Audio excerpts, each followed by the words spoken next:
এই বাজারের নাম কারণ বাজার।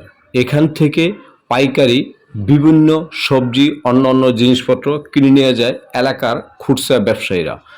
আর রীতিমতো এইখান থেকে যেই পরিমাণ সস্তা সবজি কিনে, কিন্তু এলাকার বাজারগুলোতে এই সবজিটাই সেম আগুন হয়ে দাঁড়ায়, কারণ এত পরিমাণ দাম বিক্রি করে তারা যে সাধারণ মানুষ কিনার হাতের বাহিরে চলে যায়।